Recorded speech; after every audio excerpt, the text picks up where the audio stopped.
I remember calling somebody and being like, how do I scrub the internet? I don't want someone to Google me and find my blog. And looking back, I want people, to find me. You want the brand to brand, but it's a completely different mindset. All right. So welcome to the You Are Lawyer podcast. Tashira Halyard, how are you today? I am feeling blessed. I'm feeling present. I'm feeling focused. How are you today? I am trying to keep my composure because I've been following you. I've been following you on YouTube for years, and I was following this other lady, Tanika Boyd, and I was like, oh, she's so cool, and she does all these like fashion videos. I'm not a fashion girly, but that was how I found your stuff. So I'm following you, and then I start following you on Instagram, and you start talking about the Just Us podcast, and I was like, wait a minute, she's a lawyer? It took 14 months for me to get the nerve to email you, like, can you be on my show? Oh my gosh, I wish you would have emailed me a long time ago, sis, of course. Listen, so I am like, this is amazing to me because I found you, the first video I watched was you and your partner going out to get coffee in DC. And you're just like, I told them it would be 10 minutes. They know it's not going to be 10 minutes. And I was just like, it was so real and so funny. And so I think for me to be introduced to you that way and then find out you were a lawyer, and I already had my show where I talk about lawyers who do cool stuff outside of court, right? I want to talk about everything outside of work. All that to say, Tashira, would you please tell the audience who you are and what you do? Yeah, so my name is Tashira Halyard, she, her pronouns. If you have people who are not watching, I am a Black woman with a red lip, short hair, and tortoise rain glasses. I am all the things, sis. I don't even know where to begin. I guess I should start with the purpose of the podcast, is that I am a reformed attorney. I graduated from Georgetown in 2010, and I knew while I was in law school that really being a litigator, although I did it for a short period of time, was definitely not for me. But I remember finding in our public interest office a book, and the book was titled something like All the Things You Could Do with Your Law Degree Outside of Being a Lawyer. And it had a huge impact on me. So while I was in law school and preparing for the bar, I started my blog. Back then, there was no social media outside of Facebook. So we were doing that long form content, which is a bit of an anomaly now. And it was my creative outlet to just give me a way to focus on something outside of bar preparation, which you know how that is. And it is the only job I have not quit. Okay. And that was in 2011. I have been at this thing now for over a decade, and my platform now has extended. I call myself a solopreneur because I do still keep a fair amount of public policy consulting in my portfolio. I am an activist. I am an organizer, so that's very important to me. And outside of that, you can find me everywhere. My podcast, Justice, you can find me. I got an ebook. I have 21 Day Happiness Project. I teach workshops and classes. Girl, everywhere. I am all across the internet. Yes, you are teaching people how to style monochromatic outfits. You're teaching people how to not go into debt while getting married. You were like, we're not doing that. Okay, so you've been a content creator for a while, right? Even before people were calling it content creator. Bloggers were not calling themselves content creators. They were saying they were bloggers. Yes. So what was the transition like for you? Did you ever have a moment where you were like, can I do this full time? Is this a thing? I love this question. So I had several of those conversations with myself. The first time, though, I remember, as you mentioned, no one was really monetizing their content like that. I think even the big names like Man Repeller or Ami Song from Song of Style, they were selling like ad space on their websites, but no one was really like getting paid full time for this. And so I remember really trying hard. I even blogged under a pen name, and I tried really hard for a while to separate Tashira Halyard, ESQ, who was going to court at DC Superior Court, from my online persona, to the point where I remember calling somebody and being like, how do I scrub the internet? I don't want someone to Google me and find my blog. And looking back, isn't that insane? I want people, to find me. You want the brand to brand, but it's a completely different mindset. And so got past that hurdle, left my job in direct practice, went to a policy think tank. And I remember walking in the door and saying, hey, I'm a blogger. This is what I do. And I talked about that during my interview because I didn't want to feel like I had to continue to hide parts of myself. Fast forward, I'm about maybe 5, 6 years into the game doing this public policy work. And I'm like, I just really don't love it. And I had a combo with my mom, like, hey, what if I became a blogger full time? And she laughed at me. She was like, girl, that is your hobby. And who told you got to like your job? Like, go get this check and come home. But I'm just radical. I just feel like I can be happy. I deserve to be happy. And I've already sacrificed a whole hell of a lot, including all that debt, right, from Georgetown.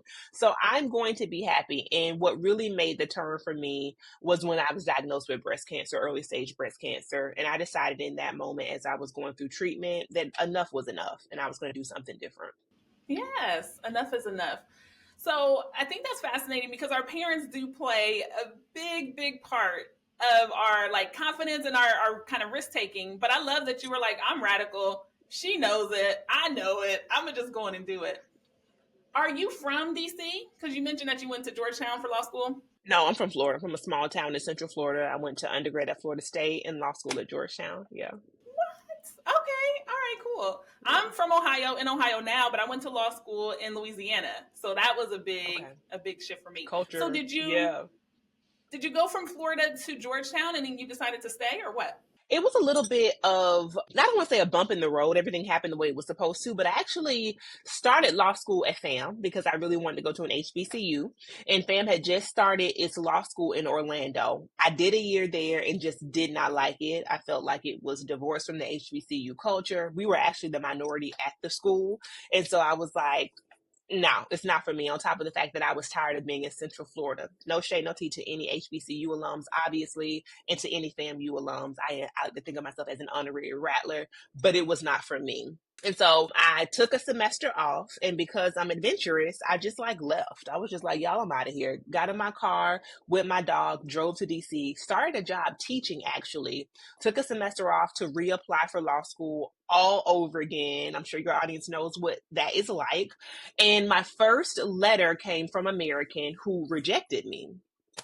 And so I remember calling my best friend and being like, girl, what have I done? I'd left law school. I ain't even tell them people I was leaving. I ain't take no leave of absence. I hit the deuces and got on 95. Like, I can't go back to FAM. And if American didn't let me in, I know I didn't get into Georgetown. God stay working, grandma stay praying, and I ended up getting into Georgetown. I was one of 2 students who were let in that semester because, as you know, transferring is very difficult. And so I think it was just for me. And when I got here as a Black queer woman, it wasn't a lot of other places I was willing to go outside of maybe New York. So DC has been home. Wow, I absolutely love that. I was in DC a couple of months ago speaking at a podcast conference. So that's Oh, nice.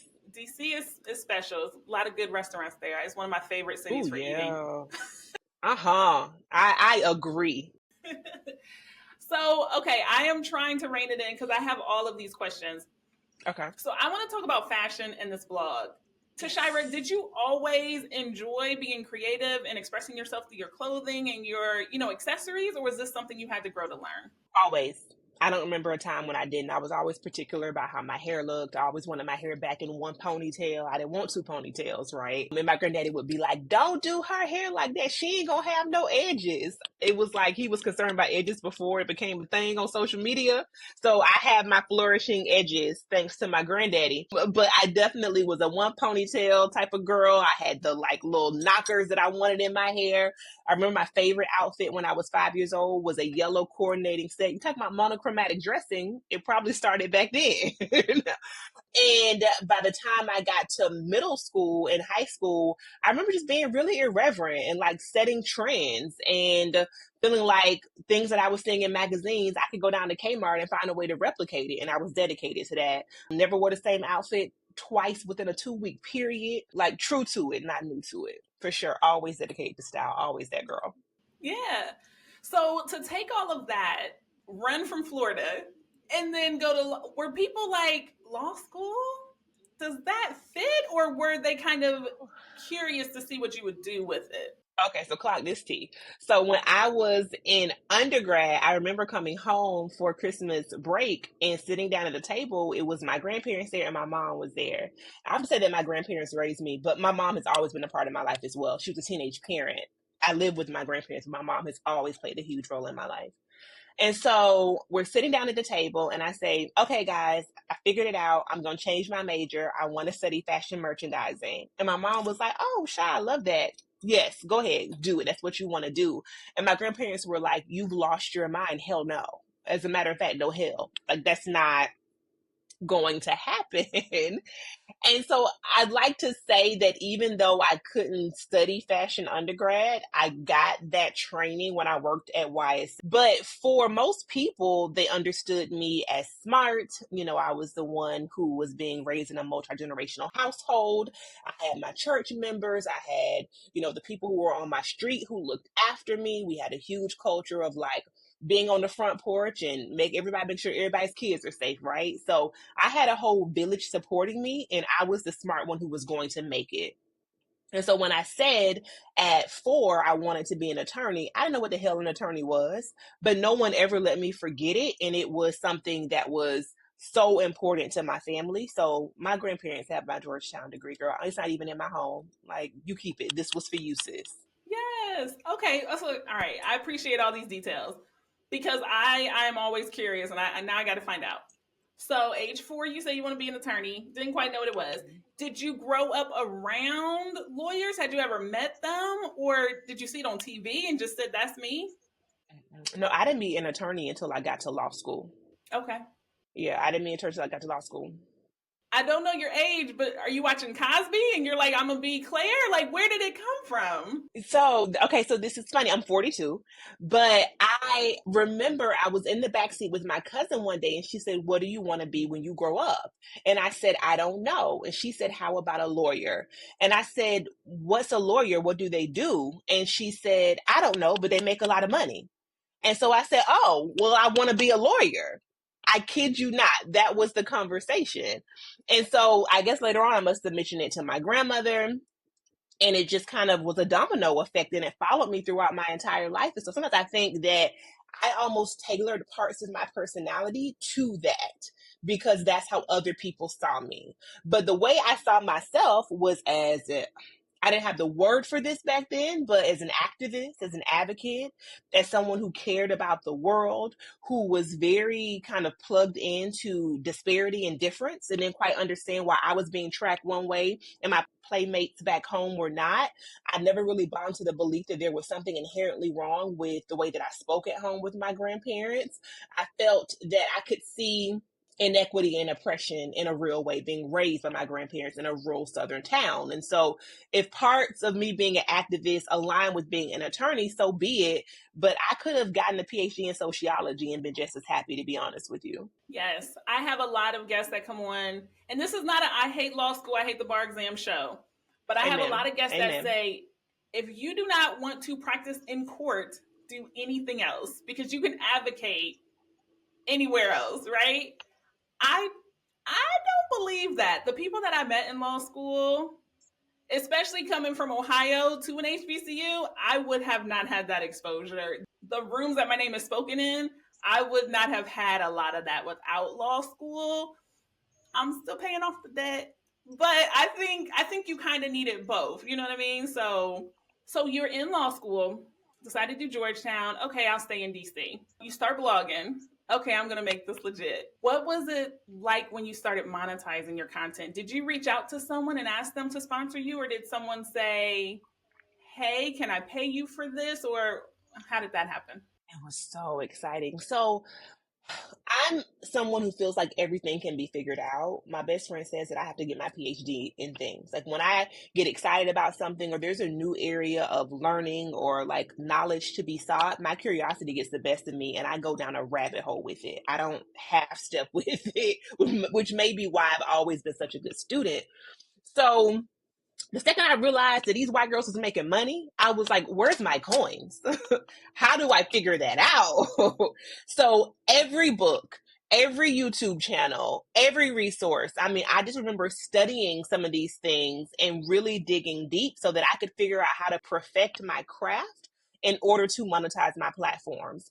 And if memory serves me correctly, I think one of the first big breaks I got was right about 4,000 followers on IG. And that's when the Virginia tourism industry came to me and asked me to come down to Richmond and be a part of like a creator thing they were doing around the Black experience in Richmond, and they paid me $2,000. And I was like, oh my God.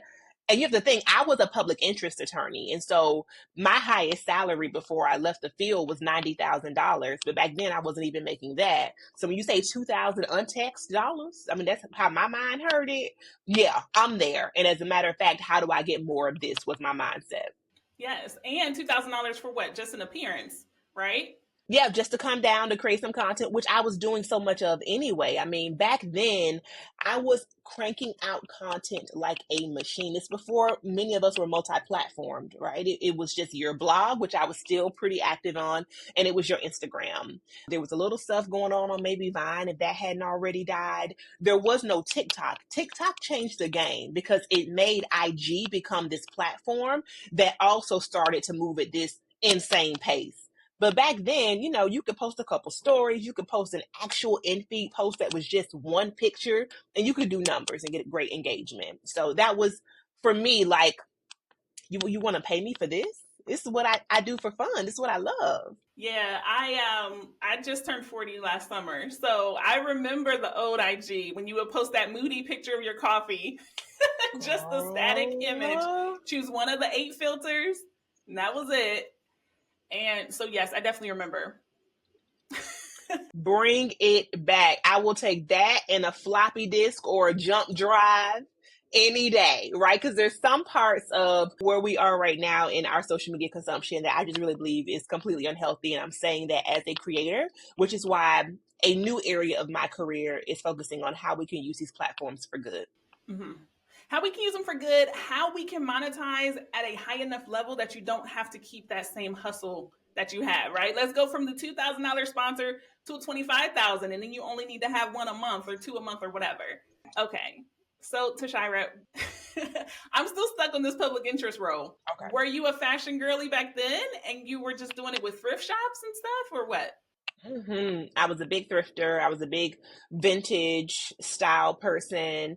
I didn't get into makeup until probably the past 5 years or so. It started actually as a result of a breakout, but it's the part of my style that I have been enjoying kind of playing around with the most. I always had like a bold frame though. I always had natural hair. And back then I wore a lot of very, very bold colors. And so yes, it was a thing that I think people knew about me in my office. Like, Tashira's going to have some statement jewelry on. She's going to have a frame. She's going to wear something bright. And as you and your listeners know, those are not the things that you think of when you think about an attorney. I have a sister who just turned 18. And so early in my career, she was little. I just graduated law school. And I was describing to her that I was an attorney. And she was like, no, you're not. And I said, no, I really am a lawyer. And she said, well, where's your lawyer's uniform? And it was, mind you, it was the weekend and we were walking to the park, but it doesn't matter because in her mind, the bias tells her that this is what a lawyer looks like. And so I never fit into that. And I think in many ways, like the think tank atmosphere where I worked in public policy was a bit more lenient. Girl, firm didn't want nothing to do with me and I didn't want nothing to do with it. Like that was just not going to happen. So I made a lot less money, but I had a little bit more peace of mind. Yes. And you got to do the advocating, which is what you wanted. I was the opposite. I was in school and wanted to do environmental law. And then I got out and went to the big law firm and I wore the boring gray suit or the navy with the 3-inch pump and was, you know what I mean? I was bored and I was screaming for change. I was screaming for it, screaming. So I want to talk a little bit about your law degree as a content creator. How do you think being a lawyer impacts you with negotiations, with contracts, with just all of it, even with your level of being able to figure it all out?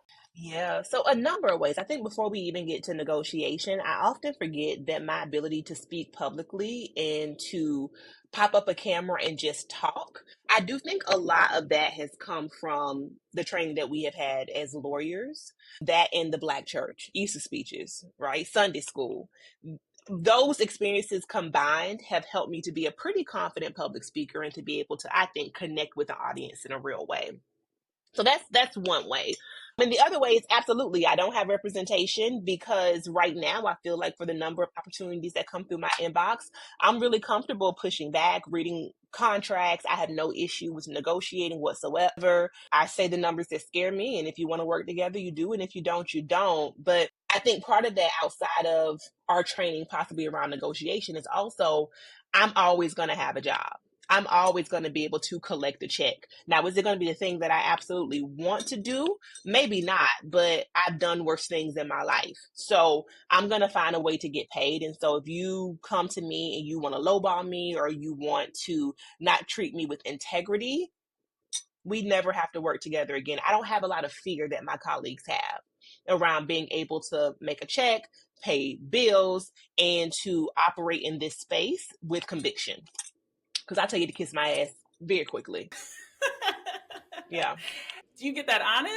Or is that from being a lawyer? Is that from your grandparents? Is that from DC? Like where, or did you just teach yourself? No, it's therapy too, prayer. It's all of those things, honestly. I think I probably always have had a bit of irreverence about me.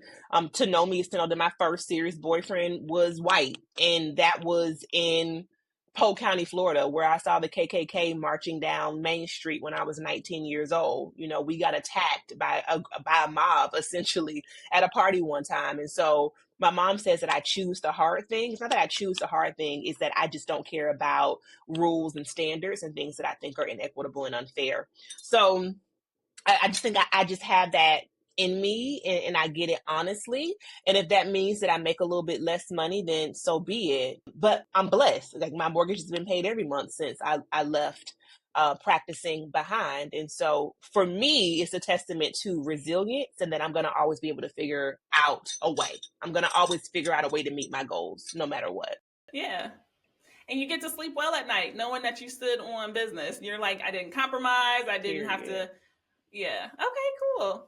So, Tashira, I always ask every guest this one question.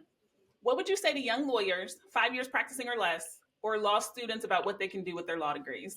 Ooh, first I'm going to say that if you do not know if you want to litigate, do not put yourself through the torture of the bar exam. And I want to say that with my whole entire chest. I know people who right now are suffering, believing that they do not pass the bar, that for some reason their degree or their experiences have been invalidated. And that's absolutely not true. I litigated for a shorter period of time than I have used my law degree in different ways, particularly in the field of public policy. And I never had to sit for the bar to do that job, which I think was very fulfilling and is one of the primary income generators behind my solopreneurship right now. And so that comma JD holds plenty of weight. And so I would say if you were unsure, save yourself the time and what it is going to look like for you to go through a torturous process of passing the bar. No cap, that's just the way it is. The other thing I would say is find a community and find it early. Find a group of people who you feel like have shared similar interests, who are on the same track and path as you, and who are going to also hold you accountable about your joy. The people who are going to check on their strong friends and who understand that life is about more than going to brunch and being able to afford a vacation, because you will always find a way, I think, with hard work to meet your material needs. It is your happiness that is harder to fulfill if you were not mindful of that. Yes. Wow. I love it. Usually people are just like, everything, you can do everything with it. And I'm like, yes, but give me some more. So I appreciate that. Yes, thank you so much. So, okay, I've respected your time, Tashira. I kept this to 30 minutes and I thank you so much. I'm so excited. Like, I'm probably going to edit this tonight. Anytime. This has been fun. I would love to come back and maybe talk a bit about building a solopreneurship practice, how you can kind of tiptoe in and out of your degree and your career path while also pursuing your creative side, which I think for attorneys, we don't talk enough about. It's almost like you have this one skill set and you're supposed to just be myopic and focus on that for the rest of your life. And I know your audience doesn't agree with that and maybe trying to figure out tangibly, what does it look like to be able to do it all? I mean, my life doesn't look like that. Once I replaced my salary, I was like, can I leave the firm? I can. Period. I can. Okay. But no one told me you just need to make enough money to afford your life. It was have the big job to have it. So thank you so much. I know the audience is going to absolutely enjoy this, and you have a great rest of your day. Bye. Thank you so much. Bye.